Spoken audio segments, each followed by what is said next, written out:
how Seven Nation Army took over all stadium chants.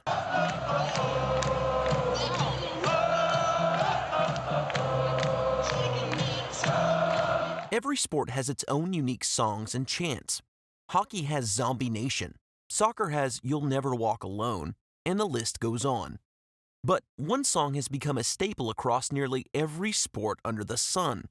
That song is none other than the immediately recognizable Seven Nation Army by the White Stripes. Nation Army couldn't hold me back. They're gonna rip it off. So, how did this unlikely garage rock outfit turn an otherwise okay radio single into a song beloved by sports fans the world over? Let's find out. If you're a sports fan, chances are you've heard Seven Nation Army whether you knew it or not. Before we see how this song swept across all stadiums around the world, who are the creators of this near-perfect stadium chant? Was the song meant to be a sports anthem from the beginning?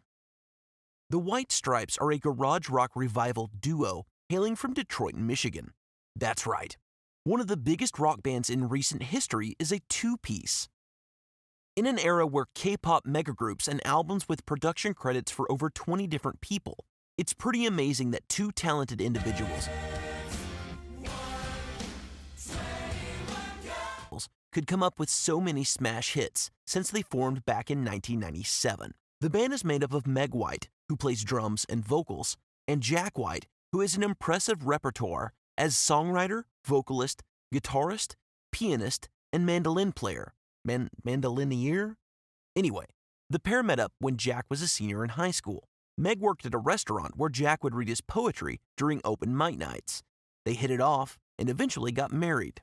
In a move that would spell out the band's unusual approach to music, Jack Gillis actually took his wife's surname instead. When it came time to form their band, the pair was originally going to call themselves the Peppermints, since Meg loved peppermints. But in a moment of brilliance, they took a more abstract, artsy approach and named themselves the White Stripes after the look of a peppermint. From there, the band began immediately carving a name for themselves by using iconic red, white, and black color schemes and an obsession with the number 3. Both motifs are on full display on Seven Nation Army's music video.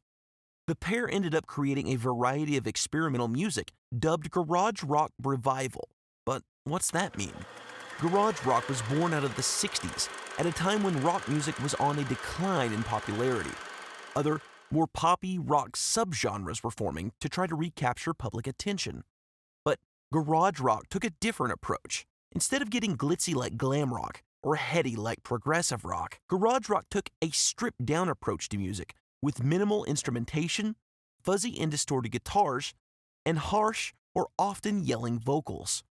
Garage rock represented a raw, almost untrained approach that would have a clear influence on other later genres like grunge.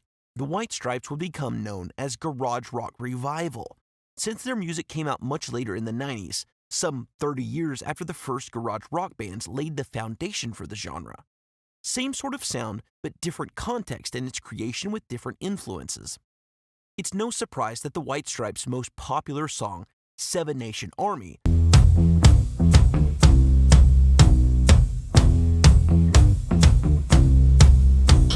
landed on their most popular album, Elephant, that came out in 2003. Rated one of the best songs of the 2000s, it won a Grammy for Best Rock Song that year and a host of other accolades.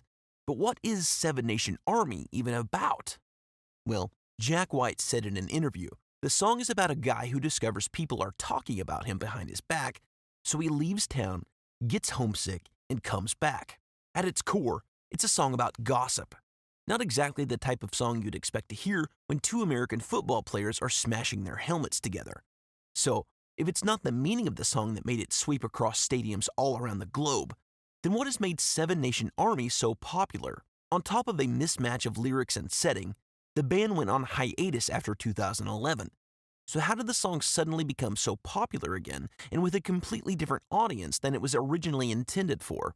Looking at the actual sound of the song, it's pretty easy to see why it would fit in a stadium context. For starters, its guitar line is immediately recognizable, which means fans can pick it out of the noise and chaos of a live sporting venue to start chanting along with the beat. Jack himself likened the guitar melody to what he would write if he was tasked to write a James Bond theme. Seven Nation Army features a stripped-back and minimal aesthetic because it only has a few layers. Each of those layers is much easier to mix for a stadium of virtually any size. Proper mixing means the instrumentation can easily cut through the crowd noise, and the minimal instrumentation actually encourages crowd participation. Defensive end, their first turnover of the fourth quarter. As their own chants, stomps, and cheers can fill in the gaps to create a stadium-wide chorus that blends real-life in-the-moment sound with the iconic thumping bass and electric guitar. This live chorus effect is great. It makes it harder to make a mistake if you don't actually know the song, which means people are more likely to sing along or clap and stomp along. Think about it. You don't want to try to keep rhythm with a super complex beat that you've never heard before, but the simplicity of Seven Nation Army means you don't have to be musically inclined to get the gist of the song after a few seconds. Plus, taken out of context, some of the lyrics in the song sound pretty aggressive and combative. When sampled for sports venues, lines like the opening few can be easily mistaken for a fighting anthem. Take a look. I'm gonna fight 'em all. A Seven Nation Army couldn't hold me back. They're gonna rip it off. But the music itself doesn't tell the whole story. Seven Nation Army is an amazing example of how a strategic song played in front of the right audience can ignite its popularity beyond imagination. A great example of this phenomenon is the revival of Bohemian Rhapsody, thanks to its iconic use in the movie Wayne's World. We even made a whole video about that crazy story, so check it out after this one, and remember to click that like button and subscribe for more stories like this one. So what crazy turn of events led this radio hit to its place in history? Seven Nation Army was first heard in a sporting event during a Belgian soccer match in the fall of 2003, the same year the song debuted. Fans of the Brugge KV club were visiting a bar where the track was playing in the bar's speakers, while the TV broadcasted a match against AC Milan from Italy. This group eventually spread the song throughout the Brugge KV fandom, and it became an unofficial chant for their team's goals. Later on, almost like a boxing belt, AS Roma, also of Italy, beat Brugge in the 2006 UEFA Cup, and they brought back with them a love for Seven Nation Army, almost as if the Italians ripped away the song for Brugge's very celebration, just like the lyrics in the song. Hilariously, the song became colloquially known as the Po Po Po Po song. Then, later that year, Italy went on to the FIFA World Cup. The use of Seven Nation Army as a chant was suddenly in front of the whole world during the games, and like a good luck charm, the team to rely on Seven Nation Army walked away with the win, further solidifying the song in fans' eyes and setting a precedent that the song is an anthem for winners. Seven Nation Army was chanted throughout the streets in Rome that day, and in a move that felt almost like fate, Italy had to literally beat 7 other nations to lift the FIFA World Cup. The melody would later go on to be the very first song played at the 2008, 2012, and 2016 Euro Cups. But that wasn't the end of the Seven Nation Army story. Although it had solidified itself as one of the biggest stadium anthems for a time, it started to die down in popularity. That was until the summer of 2018, when every team at the FIFA World Cup in Russia walked onto the field to the iconic chants crafted by the White Stripes. These triumphant and energetic moments were broadcast to more than 2 million people in Russian stadiums, and hundreds of millions more through a worldwide broadcast. Even though America might not be FIFA tier in football, at least they had a presence through one of the biggest anthems in sports history. Then, NFL fans started singing it. Then both the NHL and NBA started blasting the song to their games. And what started as a humble fan anthem is now a worldwide phenomenon.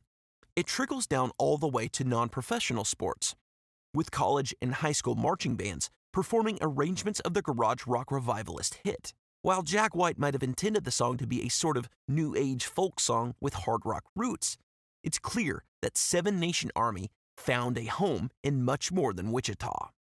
Can you believe the unlikely story of Seven Nation Army's rise to fame? What are some of your favorite sports chants? Let us know your thoughts in the comments below. Remember to like the video if you enjoyed it, and subscribe for more videos about all the incredible stories in the music world.